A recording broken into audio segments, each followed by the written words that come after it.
case study that we're going to run through for you this morning. We're going to call it Alex's Bikes. It's not in this country, it's actually Alex's Velostadtbiken something, so you can tell what it is. This is a manufacturer and distribution of bikes, and really they have some stores in some cities, so they were trading very well, they were growing nicely, and they wanted to get onto the e-commerce, as they saw it, bandwagon. So, we took them through what that could probably look like, and the initial project was, let's keep it simple. So we're going to go out to a segment of the market, we're going to have a single catalog, single pricing, and we're going to just do some B2C commerce. Ideal. We're going to sell some product online, we're going to start competing with some other brands, and we're going to start entering this new world, okay? So that's what they're going to do. So, they got that up and running very nicely, thanks very much. So, let's move on to the next myth. The next myth, number 3, is e-commerce is always simple. Again, I'll look to you in the crowd because we're hoping that we're talking here to people that have gone through some complexity. You are the awkward squad, right? You have business use cases that are not out of the box. You need to be flexible. So e-commerce is always simple. Absolutely not. So when we last spoke to Alex's Bikes, he said, I actually need to start selling on Amazon as well. We need to get our products onto the public marketplaces. We said, fine, no problem. We'll just build that nice little catalog and price list on there, build the APIs we have for the public marketplaces, and you can start selling. Perfect.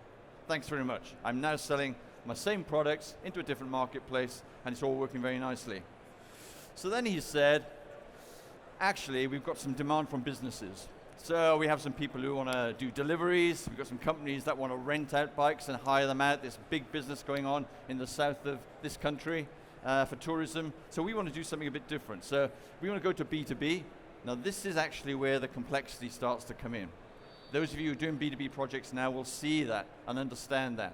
So your B2B buyers are never the same.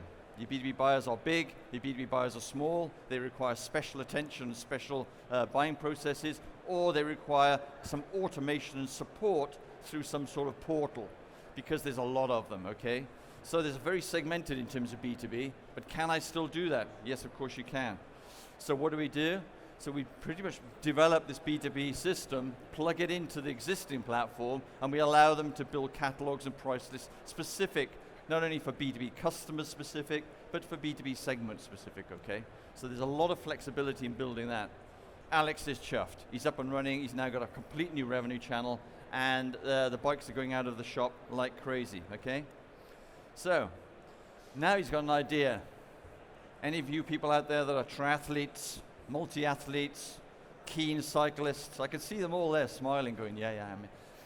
So suddenly he's thinking, well, I'd like to start selling some other products. We get requests for computers for the bikes. We get requests for triathlon suits, swimming gear, running shoes, bags, kits. Actually, we're thinking of starting some holiday collaborations.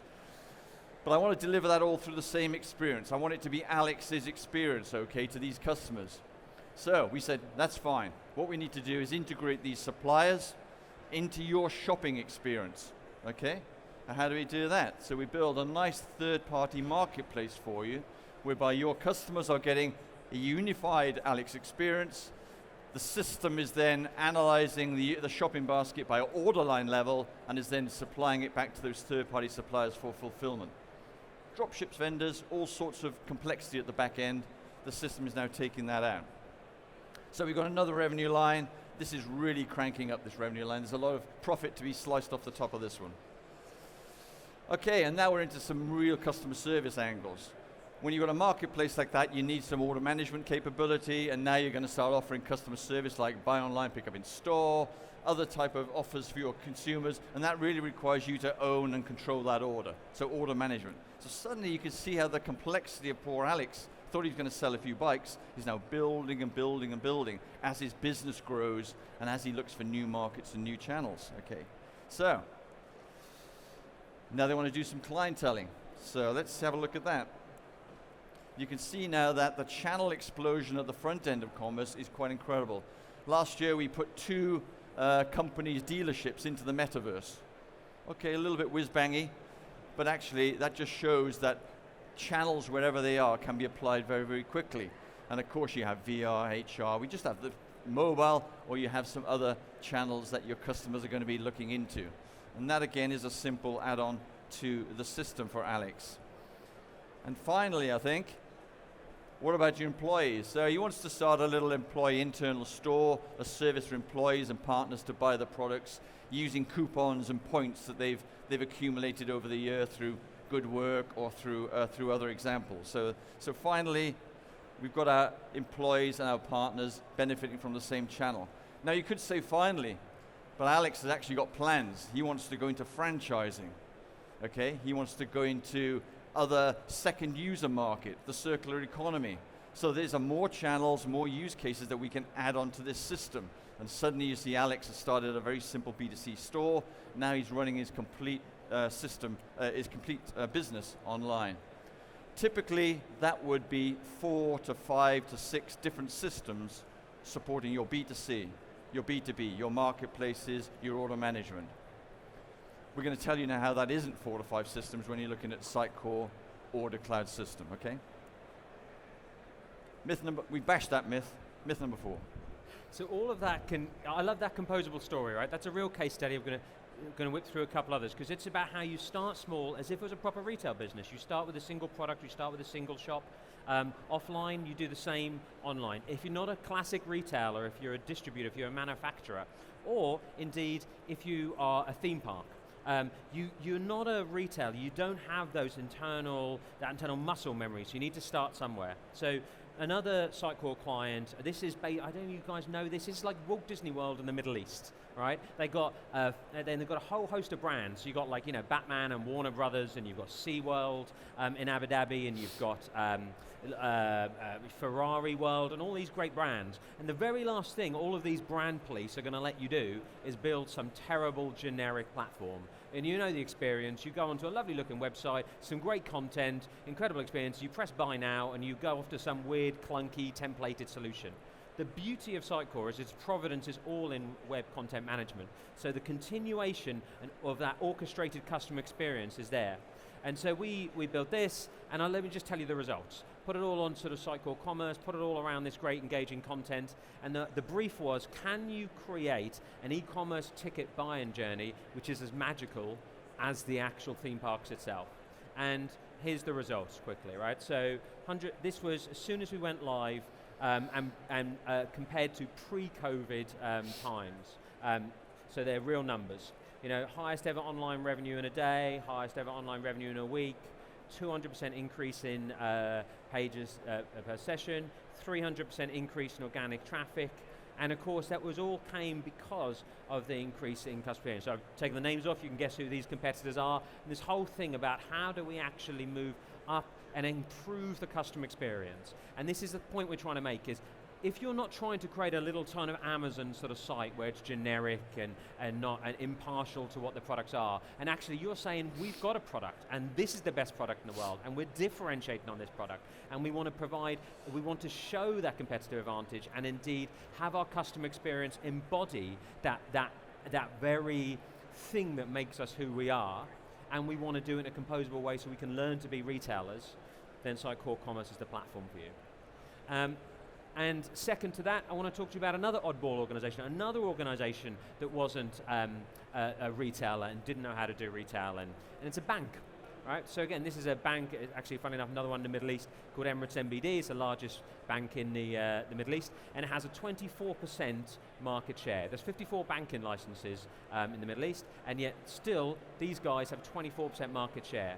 And so of course, the brief is, we can't fiddle with our financial products anymore to get any more customers. The only thing we can do is try and create some kind of customer experience that actually differentiates us. It's not about the product, it's about the experience. And so again, if you're looking for more than just transactional activity, and you're looking to create a marketplace which is as beautiful as the brand it is you're trying to create, then actually Sitecore Commerce is built for you. So this is some creative work we did. We actually built this sub-brand called Emirates NBD More. But the key thing we wanted to bring out here is, because this is built on Sitecore, this is all about the provenance of content first. And what is Sitecore famous for the last 20 years? It's content personalization. What it does better than anyone else is it personalizes content in real time. It's essentially like like a magical black box probability calculator. So it will take all of this metadata about where you're from and what device you're on and how many times you've been there and what you're clicking on and what you're reading, and in real time it will figure out what type of person you are, what type of persona you are, and it will begin to change the experience, change content, change images, change calls to action, so it can deeply personalize your experience. And that's important because when you're setting up on this sort of journey, what you get is this classic adoption curve, where you want to be able to segment people. I won't talk through some detail, but you want to be able to understand who are the early adopters, who are the sort of early majority, and how do you begin to move through segmenting, understanding different personas, given that kind of, given a personalized experience. And in this particular instance, it's actually an iOS and Android app, all, say, running on Sitecore Commerce, but with a native front end, that we personalized in 4 meaningful ways. Sitecore allowed us to do this. So first of all is we use bank data. So this is all about offering you discounts and offers and such like if you're an Emirates MBD customer, and there's sort of third parties and such like in there. So what it will do is it'll take the bank data, the very data you actually spend, what you actually spend, and what it'll also do, and it will personalize based on that and show you the offers that are relevant for you. It will also ask you your preferences. And this is where it's important to have multiple different points of data coming into that personalization place. Because if I ask you what type of food you like, you may tell me salads, and you may say to me, I like going to the gym. But if I look at what you're actually spending on your credit card, and there's lots of Netflix and McDonald's and KFC in there, there might be a richer picture there in terms of what we would personalize for you. Similarly, in terms of, you want to have different, Sitecore will allow you the flexibility to have different types of personalization. So one of the most obvious ways to it is you can create a league table over your lifetime of all the things that you're looking for and see that on the vertical scroll. But actually what you also want to create is ephemeral personalization that Sitecore allows for. So it allows you to actually say, well look, at that particular time you may be in a different part of the country, or maybe Christmas and you want to do Christmas offers. These won't appear in a lifetime of personalization, but it will appear in that moment. And so that momentary marketing, when you just happen to be passing the right shop. And of course, because Sitecore will also allow you to offer geolocated search. So it will be able to say, well, if you're in this place, you should look at this offer. There's no point offering me 10% off my Starbucks 5 minutes after I pull out of the gas station, right? Or petrol station, sorry, I forgot in the UK. And so, but actually, if you offer it me there in that timely moment, or if it's Christmas, or if it's Ramadan, or if it's whatever it might be, you offer me that moment. And that deep personalization is fundamental to the opportunity that you have as a brand with a unique product and a unique non-retailer organization. And for the final myth, my less abled Debbie McGee, is that still a thing, or is that age me? Yeah, that's the one. Peter. Okay, so we smashed number 5 as well, I think, didn't we? Yeah, there you go, smashed it. Yeah, absolutely smashed it. So, the final myth today, e-commerce is expensive. And you might think the reason I'm smiling is because poor Alex is on hook to spend all that money with me, because we're developing his business, we're growing it, he's having more and more software from us, and it's going quite crazy. Actually, it doesn't have to be. The old days of buying into tech stacks and being held to ransom by tech stacks, I think, is going. And it's an interesting area. So Sitecore offers a composable solution set, a tech stack. George has just been talking here about some of the content technology we have that can deliver those awesome experiences. He's also been talking about the personalization technology that we have that can be plugged in and deliver those cool personalized experiences, which really do help to increase conversion rates, increase basket sizes, and drive revenue.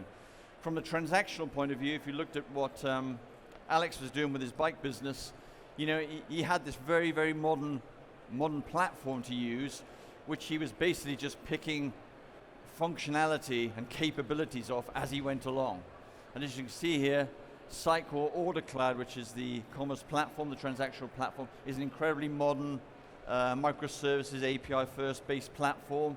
It means we can connect into these different channels, these different applications.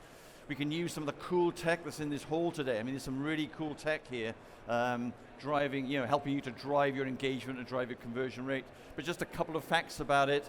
It's a single platform for all those use cases. So we saw Alex drive his business through B2C, B2B, through private marketplaces, through API channels into marketplaces, and into different sort of devices as well. Metaverse, we talked about mobile, all that is available on a single platform.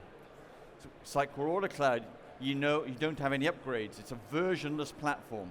So anything that's added to that, and it's added all the time, you might have felt one just drop then, it's added all the time. they're non-breaking changes. So whatever you've used, you can continue to use, and you do not have to upgrade. So it's versionless. You're always at the most constant and current version. It's based on a single charge. So what we do is we work with you to build out your business metrics, and you basically use what you need, and you pay for what you use. It's very progressive. It really fits your business cases. It's directly proportional to the business and the revenues and the success that you will achieve, okay? And what it allows you to do is, where you'd normally be paying out a lot of money in cost, for performance, for support, for upgrades, you can take that cash and really invest it in innovation and revenue growth, okay? So it's a very modern platform. It's a composable platform. You use the bits you need, you use the bits you don't need, and you pay based on business usage. Can't get any better than that. How do we finish this one? So I think today we've busted 6 myths. And George, you want to finish off, say anything? No, not exactly that. Just, I mean, we've got a few minutes, I think, if you've got any questions. If not, our stands over there. But we were just trying to say, I mean, of course, within this context, you can't say everything you need to be able to say. And if you've got questions, we're happy to take them.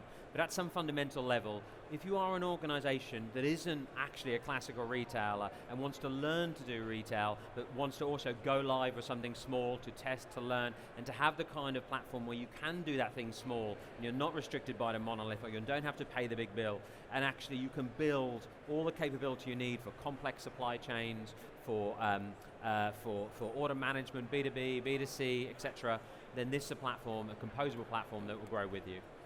Come and have a chat to us. We're over there on the stand. Please, we welcome any questions now, or if you've got anything you want to say, anything you want to ask, please come and visit us over there. Yep.